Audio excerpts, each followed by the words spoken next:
Hello everyone, welcome to our YouTube channel Shiksha Alliance. Today we are going to start our daily current affairs session in which we will cover important news from several newspaper, PIB and various government sources. So let's begin our session. Our first topic is e Saras mobile app. PIB की news important हो जाता है तो हम जानेंगे ई-सारस mobile app के बारे में। The Deen-Dayal Antyodaya Yojana National Rural Livelihood Mission had launched the e-Saras mobile app to support the marketing of product made by women in self-help group. जो दीन दयाल अंत्योदय योजना नेशनल रूरल लाइवलीहुड मिशन है उन्होंने launch किया है ई-सारस mobile app को। ये support करेगा जो मार्केटिंग है प्रोडक्ट का उसको जिसको कि तैयार किया गया है वुमेन के द्वारा सेल्फ हेल्प ग्रुप के। The app aims to provide a platform for the marketing of authentic handicraft and handloom. ये जो ऐप है इसका मकसद है प्रोवाइड करना एक प्लेटफॉर्म को मार्केटिंग के लिए ऑथेंटिक हैंडीक्राफ्ट और हैंडलूम का। ये जो इनिशिएटिव है इसका मकसद है प्रमोट करना लोकल प्रोडक्ट को और इनहेंस करना लाइवलीहुड अपॉर्चुनिटी को सेल्फ हेल्प ग्रुप के मेंबर्स के लिए। नेक्स्ट टॉपिक है हमारा टाम्पा लिंक कैब। तो हम जानेंगे टाम्पा लिंक कैब के बारे में। New research published in Nature communication has revealed that human arrived in South East Asia much earlier than previously thought. The findings are based on evidence found in Tampa Link Cave in northern Laos. New research जिसको कि publish किया गया nature communication में, इसमें reveal किया गया है कि जो ह्यूमंस थे ये अराइव किए थे साउथ ईस्ट एशिया में काफी पहले, जैसा हम पहले सोचते थे उनसे काफी पहले आए थे। ये जो फाइंडिंग है ये बेस्ड है एविडेंस के ऊपर जो कि पाया गया है टाम्पा लिंक केव में नॉर्थन लाओस के। ये टाम्पा लिंक केव कहाँ पाया गया ये इंपॉर्टेंट हो जाता है, तो ये पाया गया है नॉर्थन लाओस में। फाइंडिंग क्या है? Early human migration to Asia involved the arrival of Homo sapiens in Southeast Asia at least 68,000 years ago, according to recent evidence from Tampa Link Cave in northern Laos. जो recent evidence पाया गया Tampa Ling केव से northern Laos के, इसके अनुसार जो early human का migration हुआ था एशिया में ये इन्वॉल्व करता है अराइवल को होमो सेपियंस का साउथ ईस्ट एशिया में 68,000 ईयर्स अगो। ये जो डिस्कवरी है ये चैलेंज कर रहा है प्रीवियस एजम्पशन को और सजेस्ट कर रहा है कि जो रीजन है ये इंक्लूड करता है मेनलैंड, कोस्टल और आइलैंड लोकेशन को, और ये जो है वायबल डिस्पर्सल रूट भी हो सकता है। The presence of Denisovans and extinct human relative further highlight the complexity of early human movement and interbreeding with other hominin species. और जो प्रेजेंस था डेंसियोवंस का जो कि एक एक्सटिंक्ट ह्यूमन रिलेटिव है ये और ज्यादा हाईलाइट कर रहा है जो कॉम्प्लेक्सिटी है अर्ली ह्यूमन मूवमेंट का और इंटरब्रीडिंग का दूसरे होमिन स्पीसीज के साथ। क्या सिग्निफिकेंस इस फाइंडिंग का? The discovery in Tam Pa Ling cave contribute to our understanding of the ancient human journey across the world. ये जो डिस्कवरी किया गया है टाम्पा लिंक केव पे ये कंट्रीब्यूट कर रहा है हमारे अंडरस्टैंडिंग में एंशिएंट ह्यूमन जर्नी को लेकर पूरे विश्व में। टाम्पा लिंक केव के बारे में हम जान ले। Tampa Link is a cave in the Annamite Mountain in northeastern Laos. It is situated at the top of Pahang Mountain, 1,170 meter above sea level. जो टाम्पा लिंक है ये केव है आपका अनामाइट माउंटेन में नॉर्थन ईस्टर्न लाओस में। ये situated है top में पालांग माउंटेन के जो कि 1,170 मीटर अबव सी लेवल है। Who were Denisovans? कौन है Denisovans? Denisovans were an extinct group of hominins और human relative known primarily from remains found in Siberia and Tibet. जो डेनिसोवेन है ये एक्सटिंक्ट ग्रुप है होमिनिन्स का या ह्यूमन रिलेटिव है जिनको कि हम प्राइमरली जानते हैं जो रिमेन्स पाया गया था साइबेरिया और तिब्बत से। इसके कारण they lived hundreds of thousands of years ago and coexisted with Neanderthal and early modern human. और ये जो है hundreds of thousands of years ago coexist कर रहे थे नियनडर्थल और अर्ली मॉडर्न ह्यूमन के साथ। नेक्स्ट टॉपिक है हमारा Indian Myanmar Thailand trilateral highway. तो जो India Myanmar Thailand trilateral highway है इसके बारे में हम जानेंगे। अब मैप में भी देखेंगे क्योंकि मैप बेस्ड क्वेश्चन के लिए भी ये इंपॉर्टेंट हो जाता है। According to Union Ministry of Road and Transport approximately 70% of the construction work on the India Myanmar Thailand trilateral highway has been completed. तो जो Union Ministry of Road and Transport है उनके अनुसार अप्रोक्सीमेटली 70% जो construction work है India Myanmar Thailand trilateral highway का उसको complete कर लिया गया है। India Myanmar Thailand Trilateral Highway, a 1,360 kilometer long route, is a highway under construction under India's Look East policy that will connect More, India with Mars South Thailand via Myanmar. Also, there is a proposal to extend it to Cambodia, Laos and Vietnam. जो India Myanmar Thailand trilateral highway है, जो कि 1360 kilometre long route है। ये जो highway है वो under construction है। इंडिया लुक इस पॉलिसी के अंतर्गत इसको कंस्ट्रक्ट किया जा रहा है, जो कि कनेक्ट करेगा मोरे इंडिया को माइस साउथ थाईलैंड से वाया म्यांमार के द्वारा। और प्रपोजल है कि इसको एक्सटेंड किया जाए कंबोडिया, लाओस और वियतनाम तक, लेकिन फिलहाल अभी इसको एक्सटेंड नहीं किया गया है। आप देख सकते हैं यहाँ मैप पे जो बोला है, तो ये मोरे को कनेक्ट करेगा म्यांमार के मांडलई, नापिट्यू, बागो, मांडवा होते हुए थाईलैंड तक के लिए। नेक्स्ट टॉपिक है हमारा लॉर्ड लैंसडौन। तो हम जानेंगे लॉर्ड लैंसडौन के बारे में। The Lansdowne Cantonment Board had decided to rename the hill station of Lansdowne in Uttarakhand, India, as Jatwant Singh in honor of Rifleman Jatwant Singh Rawat, Mahavir Chakra recipient and a hero of 1962 war with China. तो जो Lansdowne cantonment board है उन्होंने decide किया है कि वो rename करेंगे जो हिल स्टेशन है लैंसडौन का उत्तराखंड पे। तो कहाँ पे ये हिल स्टेशन इंपॉर्टेंट हो जाता है, तो उत्तराखंड में है भारत के, कि उसका नाम अब बदल के जसवंतगढ़ किया जाएगा, ऑनर देने के लिए राइफलमैन जसवंत सिंह रावत को, जो कि महावीर चक्र रिसिपेंट है और हीरो थे 1962 वार के, चाइना के साथ जो वॉर हुआ था। लॉर्ड लैंसडौन के बारे में हम जान लें। Lord Lansdowne serve as the viceroy of India from 1888 to 1894। जो लॉर्ड लैंसडौन थे वो सर्व किए थे वाइसरॉय के तौर पे भारत के 1888 से 1894 तक के लिए। इसके बैकग्राउंड को हम समझते हैं। Lord Lansdowne arrive on the subcontinent when revenue was dwindling for the British, a constant scheme for political reform and unsettled relation with the Amir of Afghanistan and people of northwestern frontier। जो Lord Lansdowne थे वो arrive किए थे सब continent में जब revenue जो था उनका डिविंडल किया था ब्रिटिशर्स का, एक कांस्टेंट स्कीम जो था पॉलिटिकल रिफॉर्म के लिए, और अनसेटल रिलेशनशिप जो था आमिर ऑफ अफगानिस्तान और जो पीपल थे नॉर्थ वेस्टर्न फ्रंटियर में, उसको देखने के लिए इनको बुलाया गया था। Indian national Congress. Lord Lansdowne legitimized the work of Indian National Congress, recognizing the rise of Indian nationalism as an inevitable byproduct of the British administration। और लॉर्ड लैंसडौन ने लेजिटिमाइज किया था जो काम था इंडियन नेशनल कांग्रेस का, उन्होंने रिकॉग्नाइज किया था जो राइज था इंडियन नेशनलिज्म का, कि ये एक इनइविटेबल बाय प्रोडक्ट है ब्रिटिश एडमिनिस्ट्रेशन का।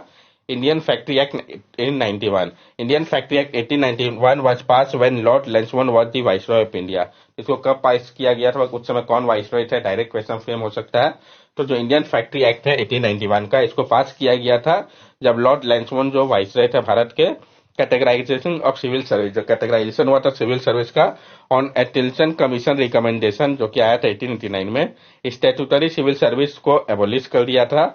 The government civil officers were divided into three classes: Imperial Indian Civil Service, Provincial Civil Service and Subordinate Civil Service। और जो गवर्नमेंट सिविल ऑफिसर थे उनको डिवाइड किया गया था थ्री क्लास में: Imperial Indian civil service, provincial civil service और subordinate civil service में। Age of consent act 1891। Age of consent act 1891 was enacted in Britain, India in 1891, raising the age of consent for sexual intercourse for all girls, married or unmarried, from 10 to 12 years in all jurisdiction with violable punishable as rape। जो as of consent act था 1891 का, इसको enact किया गया था British India में 1891 पे। इसके माध्यम से रेज किया गया था जो एज था कॉन्सेंट का, सेक्सुअल इंटरकोर्स का, सारे गर्ल्स चाहे वो मैरिड हो या अनमैरिड हो, उसको 10 से बढ़ा के 12 ईयर कर दिया गया था सारे जुरिडिक्शन के लिए। और अगर इसका वायलेशन होता है तो पनिशेबल था, इसको रेप के जैसा ट्रीट किया जाएगा। Indian council act. Lord Lansdowne introduced the Indian Council Act of 1892, which established additional member in the central and provincial legislative council and introduced an indirect election system for council member। It was a step toward representative government in India। और Lord Lansdowne ही थे जिन्होंने introduce किया था Indian council act 1892 का, जो establish कर रहा था एडिशनल मेंबर को सेंट्रल और प्रोविंशियल लेजिस्लेटिव काउंसिल पे, और इंट्रोड्यूस किया गया था इनडायरेक्ट इलेक्शन सिस्टम को काउंसिल मेंबर के लिए। ये एक स्टेप था रिप्रेजेंटेटिव गवर्नमेंट के लिए भारत में। Setting up Durand commission 1893। Durand line agreement was sign to secure the north west and Afghanistan. तो सेटअप किया गया था ड्यूरंट कमीशन को 1893 पे। इन्हीं के समय पे ड्यूरंट लाइन एग्रीमेंट जो था इसको साइन किया गया था ताकि सिक्योर किया जा सके नॉर्थ वेस्ट और अफगानिस्तान को।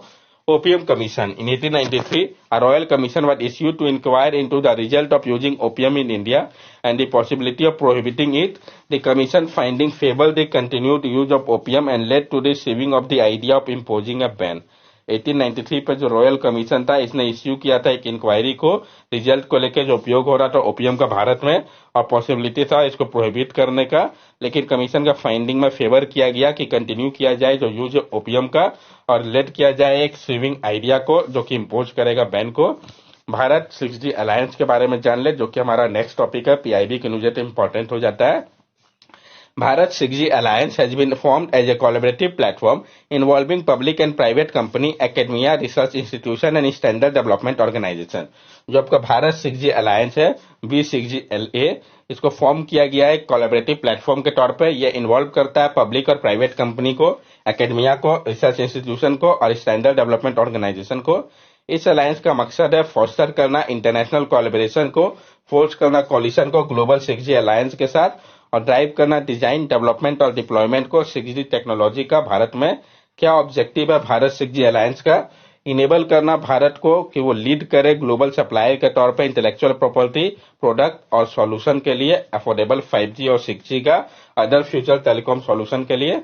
डिप्लॉय किया जाए 6G टेक्नोलॉजी को ताकि ये काम करे एक पावरफुल फोर्स मल्टीप्लायर के रूप में इंडिया में 2030 तक। समझा जा सके जो बिजनेस और सोसाइटल नीड है 6G बियॉन्ड टेक्नोलॉजी रिक्वायरमेंट के लिए, इसको समझना भी एक आवश्यकता था।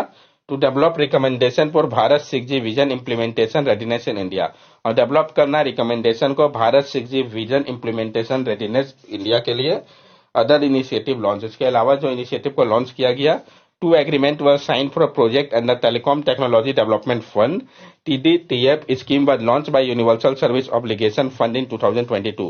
2 एग्रीमेंट को साइन किया गया प्रोजेक्ट के अंतर्गत जो टेलीकॉम टेक्नोलॉजी डेवलपमेंट फंड था, इसके अंतर्गत TTDF जो स्कीम है इसको लॉन्च किया गया था यूनिवर्सल सर्विस ऑब्लिगेशन फंड के माध्यम से 2022 पे। आपका यूनिवर्सल सर्विस फंड ऑब्लिगेशन जो है इसके बारे में हम जान ले। यूनिवर्सल सर्विस ऑब्लिगेशन फंड ये एक बॉडी है जो कि डिपार्टमेंट ऑफ टेलीकम्युनिकेशन के अंतर्गत आता है। 5% जो एनुअल करेक्शन होता है यूनिवर्सल सर्विस ऑब्लिगेशन फंड से वो अवेलेबल होता है टेलीकॉम टेक्नोलॉजी डेवलपमेंट फंड के पास फंडिंग के लिए, रिसर्च एंड डेवलपमेंट के लिए, rural specific communication technology application के ऊपर। और ये फॉर्म करता है सिनर्जिस को अदर एकेडमिया, स्टार्टअप, इंडस्ट्री के साथ ताकि बिल्ड किया जा सके और डेवलप किया जा सके रोबस्ट टेलीकॉम सिस्टम को। नेक्स्ट टॉपिक हमारा joint Asian expedition to study maritime changes. तो हम जानेंगे जो जॉइंट ओशियन एक्सपेडिशन की बात की गई है ताकि स्टडी किया जा सके मैरीटाइम चेंजेस को। तो जो साइंटिस्ट है बांग्लादेश और मॉरिशस के, उन्होंने ज्वाइन किया फोर्सेस को इंडियन मैरीटाइम एक्सपर्ट के साथ लैंडमार्क जॉइंट ओशियन एक्सपेडिशन के लिए। तो किस किस कंट्री के साइंटिस्ट ने ज्वाइन किया इंपॉर्टेंट हो जाता है, तो बांग्लादेश और मॉरिशस के। ये जो एक्सपेडिशन है ये इन्वॉल्व करता है रिसर्च को ओशियन डाटा को लेके ताकि हम अच्छे से समझ सके और मैनेज कर सके जो बदलाव हो रहा है मैरीटाइम इन्वायरमेंट में और ओशियनिक पैरामीटर पे।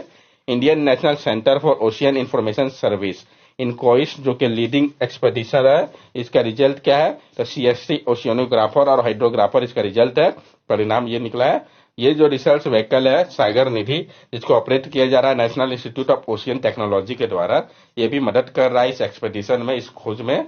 सागर निधि एक मल्टी डिसिप्लिनरी वेसल है जो कि इक्विप्ड है एडवांस टेक्नोलॉजी के साथ ताकि कंडक्ट किया जा सके जियो साइंटिफिक, मेट्रोलॉजिकल और ओशियोग्राफिक रिसर्च को।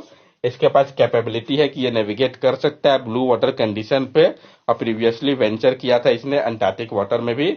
नेक्स्ट टॉपिक है हमारा पीचावरम रीजन। हम जानेंगे पीचावरम रीजन के पास में ये कौन से एरिया पे पड़ता है, इंपॉर्टेंट हो जाता है। तो Tamil Nadu forest department has formulated a comprehensive plan to restore coastal habitat and rehabilitate degraded mangroves in the Cuddalore district, particularly in the Pichavaram region. जो तमिलनाडु फॉरेस्ट डिपार्टमेंट है उन्होंने तैयार किया है एक कम्प्रिहेंसिव प्लान को ताकि रिस्टोर किया जा सके कोस्टल हैबिटेट को और रिहेबिलिटेट किया जा सके डिग्रेडेड मैंग्रोव को कुडालोर डिस्ट्रिक्ट में, पार्टिकुलरली जो कि आपका पीचावरम रीजन में पड़ते हैं। तो ये आपका कहाँ पे पड़ेगा, तमिलनाडु में ही।